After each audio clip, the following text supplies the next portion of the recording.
What is going on, everybody? Hope everyone's having a great weekend. Super late here on the West Coast, uh, but been drinking a little bit of wine. Picked up some records today, and I was like, why not just film a video now? Post it in the morning. Um, I know I haven't been picking up that many records lately. Uh, this is everything I picked up in the past couple of weeks. So majority of it today. Well, yesterday, I guess. But just thought I'd go over the small stack, do a quick little video. Um, Excuse me. So I guess I'll just start with this one. Oh, this is called Bobo by Willie Bobo. And this is a white label promo with the stamp on the back on Columbia. Now this is a killer album. Not expensive. Promos aren't expensive. Um, it's a funk disco album. And it's, you know, I saw it, I looked it up, I listened to a bit of it, because you know what, I don't care. I listen to stuff in the store. I want to know what it sounds like before I buy it. I'm a little picky. I'm kind of not that person that I will with jazz. I'll buy it without hearing it if I know who the people are playing on it, because I know it's probably going to be good and if I like the players.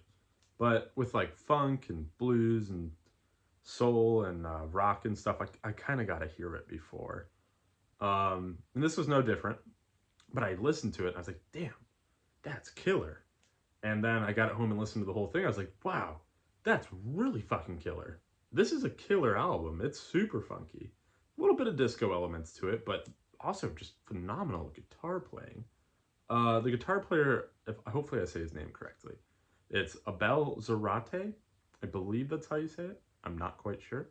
Correct me if I'm wrong. But anyways, Abel Zarate, he played in a band called Naked Lunch in the late 60s in San Francisco, but then he went on to form the band Malo. So it's got a Latin feel to it, and Willie Bobo always does kind of Latin-y feel things to it as well. Willie Bobo has been around in jazz for quite a while, but this is a killer album. If you like funky stuff, check this one out.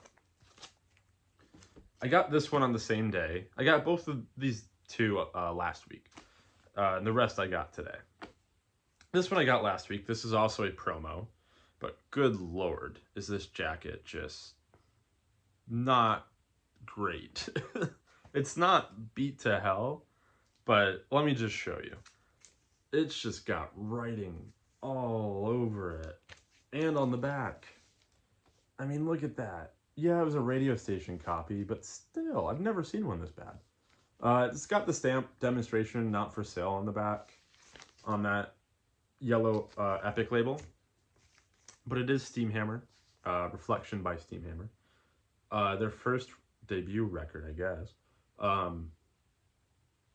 But if you don't know who Steamhammer is, they backed, their original lineup backed Freddie King for a couple of tours and then decided to make their own music. This is the first album that came out of that. In Europe, I think it's just called Steamhammer by Steamhammer. It's got a different cover as well.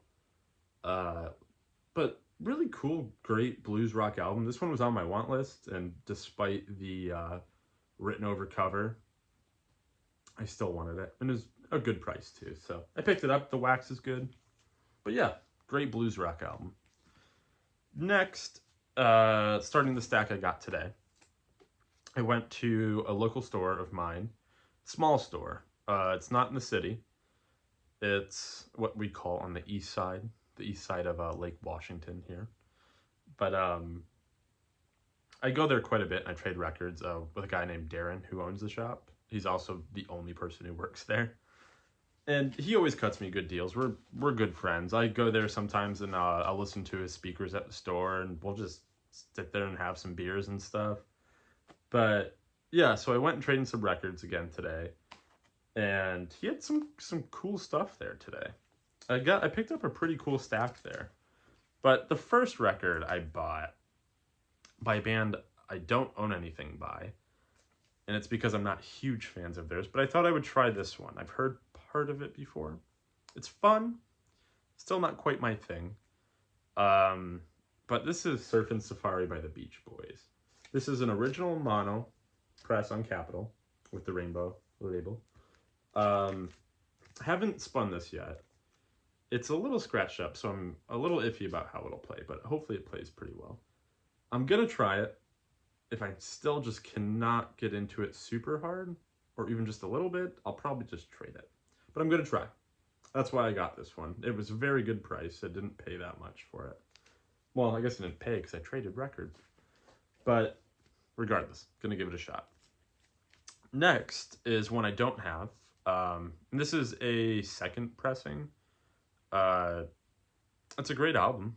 It's More by Pink Floyd, the soundtrack to More, which I believe is a French film, if you're not aware.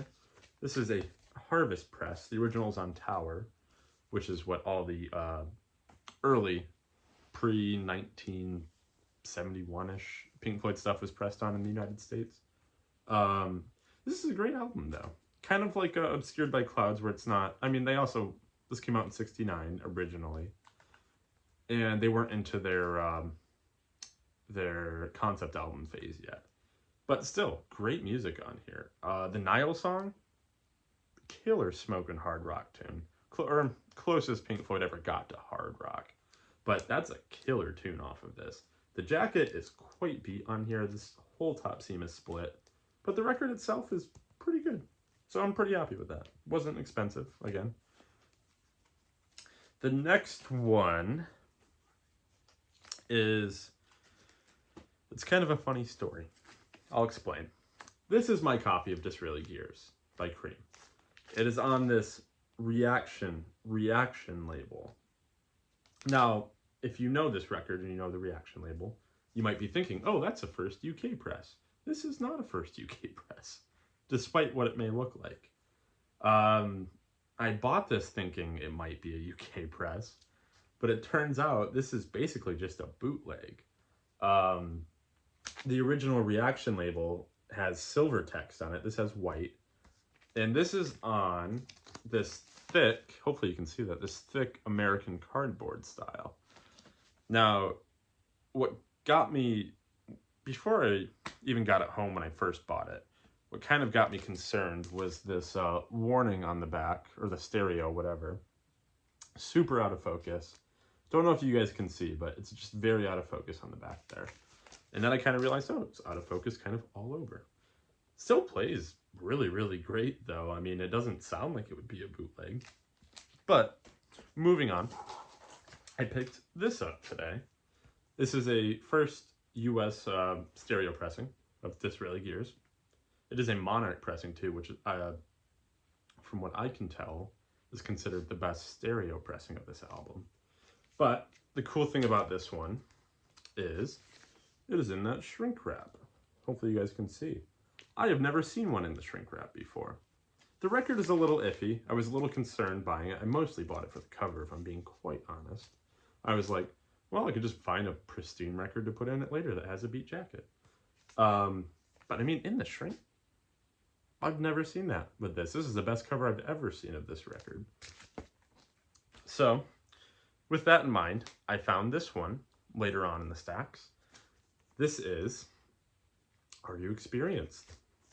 Also, in the shrink wrap. This is an original tricolored label. Now, I already have this copy, and this is also a tricolored label, but this jacket is in a bit worse condition. And so I bought this one, the shrink one, thinking, oh, I'll just take my nicer record and swap jackets, because I do that, whatever. And I got it home and I looked at my original one without the shrink wrap, and I was like, whoa, this record is a little bit more scratched up than I remember. And then I played it, and I was like, it plays with a little bit more noise than I remember. So then I played the shrink wrap one, and it still plays with noise. They're two different pressings, by the way, different pressing plants. Don't know where this one's from. It has the circle in it, though, and no P, so it's not a Pitman. This is a Santa Maria press.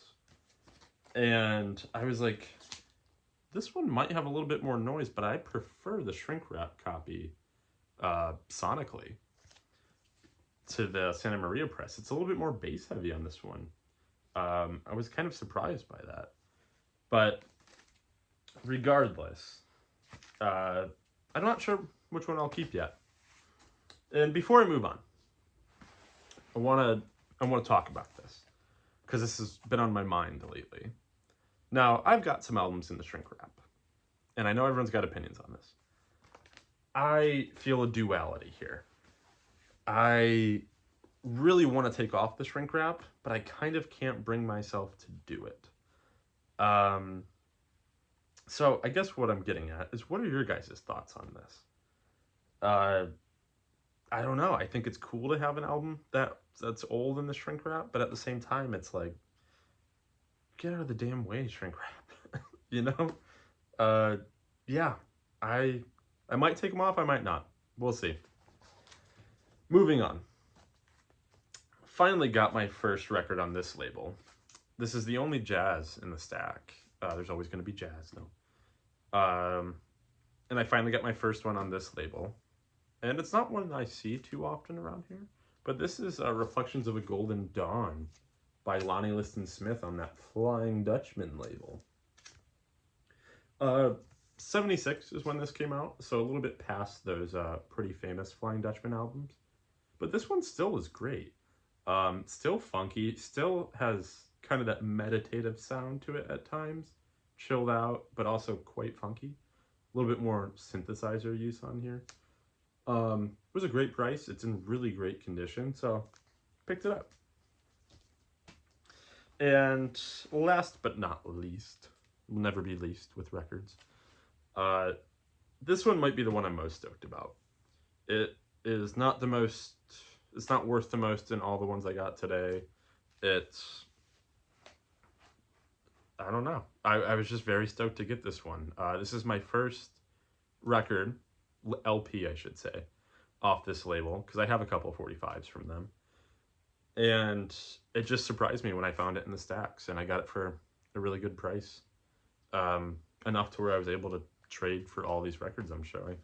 But this is a Twist by Chuck Berry. Now, this is an original mono chest pressing. This is a compilation album that was put out while he was in jail. This was put out in '62. He got out like a year later.